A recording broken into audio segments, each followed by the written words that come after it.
everyone, welcome back to my YouTube channel. My name is Princey Jo.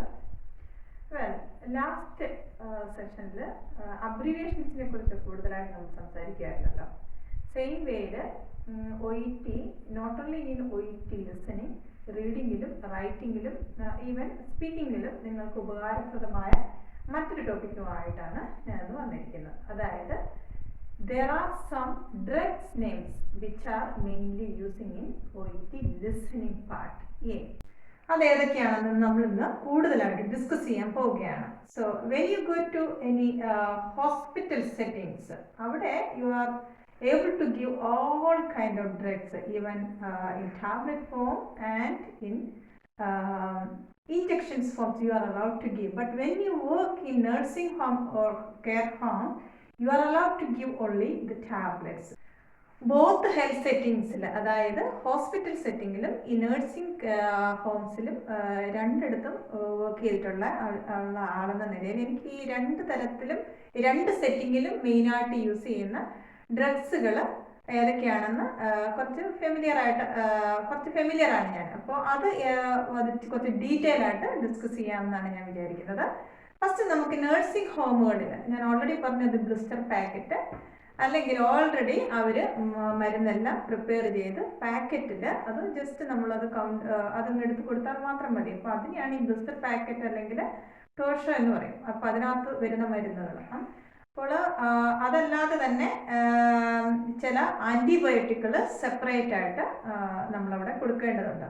അപ്പോൾ ഈ nursing ഹോമുകളിലും care ഹോമുകളിലെല്ലാം മെയിനായിട്ട് ഉപയോഗിക്കുന്ന ചില ആൻറ്റിബയോട്ടിക്കുകൾ, അതർ കൈൻഡ് ഓഫ് മെഡിക്കേഷൻസ്. അപ്പോൾ അതൊക്കെ നമുക്ക് അറിയണം. അപ്പോൾ അത് ഏതൊക്കെയാണെന്നാണ് ആദ്യം ഡിസ്കസ് ചെയ്യാൻ പോകുന്നത്. So here are some names of antibiotics which are commonly using both in nursing home and hospital. ഏത് സെറ്റിങ്ങിൽ ഉപയോഗിക്കാം. സോ ഇതിനകത്ത് ചിലത് ഈ പറയുന്നത് മെയിനായിട്ട് when you come to any English speaking country, when you get a chance to work any of nursing home, care home, you can വളരെ സുപരിചിതമായിട്ട് ഉള്ള ഈ മരുന്നുകൾ നിങ്ങൾക്ക് അവിടെ കാണാൻ പറ്റും.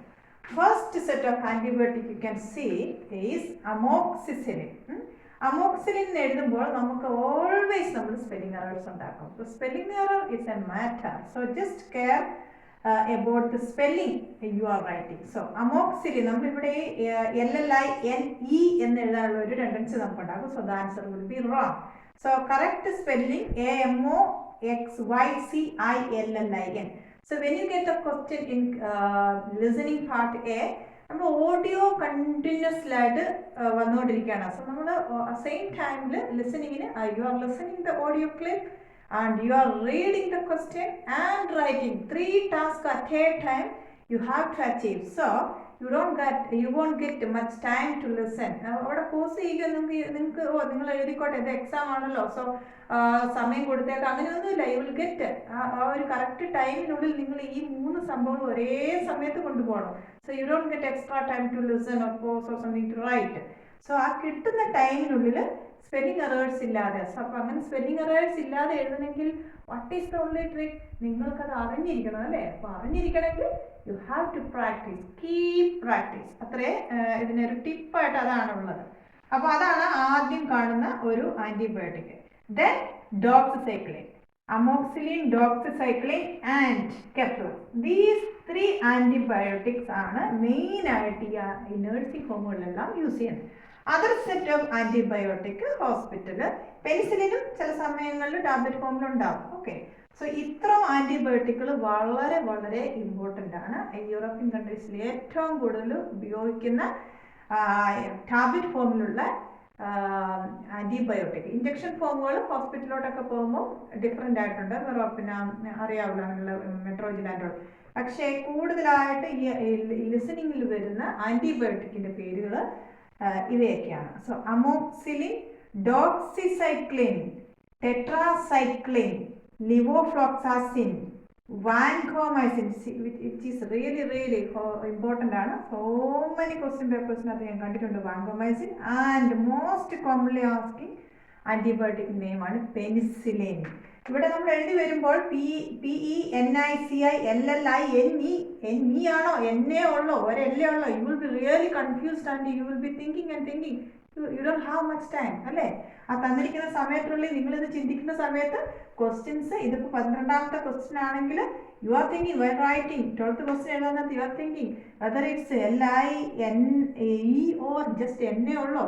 U are thinking over thinking. By the time audio clip will go miles ago പോയിട്ടുണ്ടാവും. So you gonna lose all the marks. Okay, next flagyl, FLAGYL, keflex, cipro, claritin, daptomycin. ഇവിടെ CINE എഴുതാനൊരു ടെൻഡൻസി ഉണ്ട്. If you wrote that right the spelling, your answer will be wrong. Okay, now let's see other set of medication.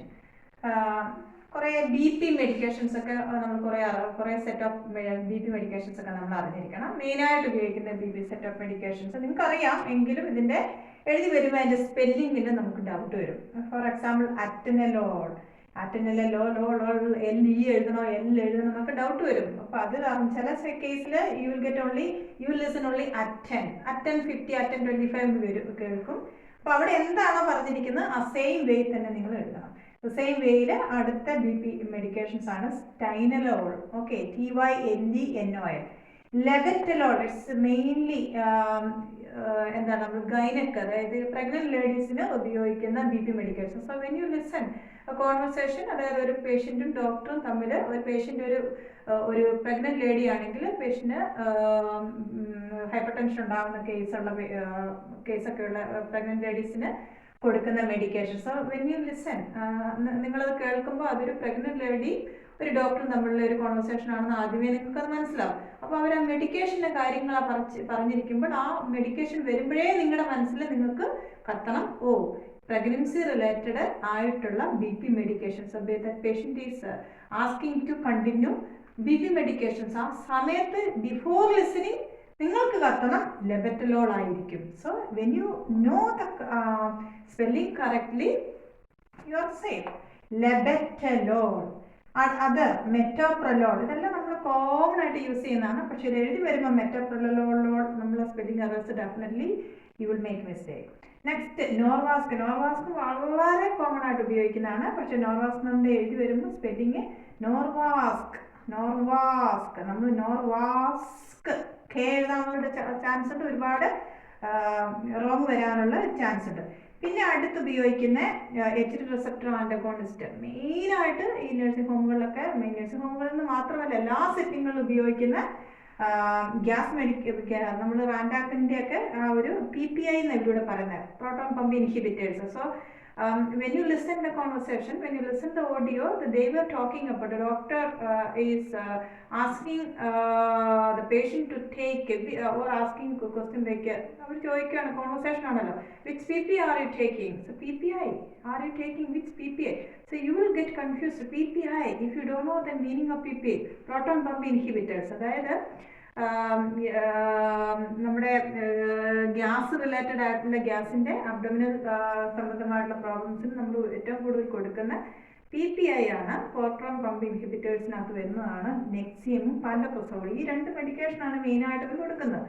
അപ്പോൾ definitely they will mention there Nexium ആയിരിക്കാം, പാൻറ്റോപ്രസോൾ ആയിരിക്കാം, ലാൻസോപ്രസോൾ, പാൻറ്റോപ്രസോൾ, different trade നെയിംസിനകത്ത് വരും.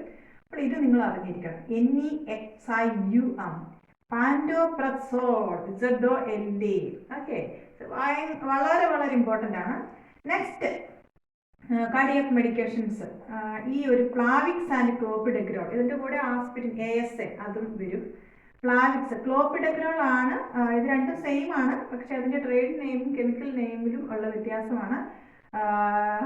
ചിലപ്പോൾ ഈ ക്ലോപ്പിഡഗ്രോൾ എന്നായിരിക്കും അവിടെ പറയുന്നത്. അപ്പോൾ അത് എഴുതി വരുമ്പം ഡെഫിനറ്റ് ആയിട്ട് ഇതിന് നമ്മൾ സ്പെല്ലിങ് ഉണ്ടാക്കും. Clopidogrel, GREL, that's it. ഇനി രണ്ട് pain medication, analgesics. Okay, so ഈ രണ്ട് കോമൺ ആയിട്ട് ഇത് കൊഡെയിൻ ആണ് കൂടുതലായിട്ടും ഒരു ഒപ്പിയോയിഡ് ആണത്. പാരസെറ്റമോൾ വളരെ റെഗുലറായിട്ട് ഉപയോഗിക്കുന്ന പെയിൻ കില്ലറാണ്. പക്ഷെ കുറച്ചും കൂടെ ഒപ്പിയോയിഡ് സെക്ഷനിൽ വരുന്നതാണ് ഈ കൊഡെയിൻ എന്നുള്ളത്. അപ്പോൾ ഈ കൊഡെയിൻ എന്നുള്ളതിന്റെ spelling you gonna make mistake. Codeine spelling you see the codeine spelling CODEINE. Definite ആയിട്ടും കൊഡെയിൻ, കഫെയിൻ, കോഫി ഈ കേസെല്ലാം നമ്മൾ സ്പെല്ലിംഗ് വരുത്തുന്ന ഒരു vocabulary തന്നെയാണ്. Okay, so I hope you all understood today's simple session. So even you may be thinking that why these things are discussing so deeply. Definitely it is really important. So when you go through this, when you thoroughly know what you are learning, so definitely that will be really helpful in future. Okay, so this is not just for 1 or 2 days, okay? That everlasting for long time lot, for ages lot aanu namukku idu avashyullu. So this one definitely will help you in future. I'm damn sure that not only in exam, when you go to any of the country, English speaking country, you will handle these drugs regularly. So guys, I hope you understood everything today. If you have any doubt, any doubt in anywhere, you can approach me, you can ask me, or you can text me. Yeah, I'm always there. So this is Princey George signing off from Blossom Days. Bye.